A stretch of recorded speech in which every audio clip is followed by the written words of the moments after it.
Bonjour, je suis Art Hindle et vous regardez Crime en perspective. Si vous avez l'âge d'avoir grandi en regardant des westerns, vous savez que l'un des crimes les plus répandus dans l'Ouest sauvage était de dévaliser les banques. De nos jours, on ne voit plus autant de cambrioleurs de banques. D'après les statistiques, 25% des vols ont lieu dans un établissement commercial ou une banque. Les 75% restants concernent les vols de particuliers. Votre argent est donc plus à l'abri dans une banque que sous votre matelas.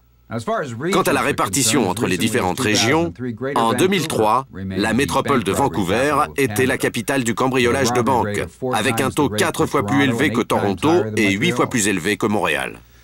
Dans cet épisode de Crime en perspective, vous allez découvrir deux affaires impliquant des banques et des fourgons blindés.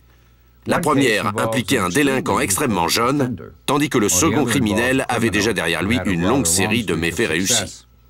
Jusqu'au jour où il s'est endormi en pleine action. À quel âge est-on trop jeune? La question se pose dans de nombreux domaines. Les jeunes grandissent très vite de nos jours, sous l'influence de la télévision, d'Internet et du multimédia. Ils sont de plus en plus au courant de tout. Les adultes ont tout de même un rôle essentiel à jouer auprès d'eux. Ils doivent leur servir de modèle et leur apprendre à faire la différence entre le bien et le mal. Bien entendu, dans cet épisode de Crime en perspective, on ne vous parlera pas d'un de ces adultes. Vous allez découvrir un homme qui, au contraire, a choisi d'endoctriner un mineur et de l'entraîner dans une vie dédiée au crime.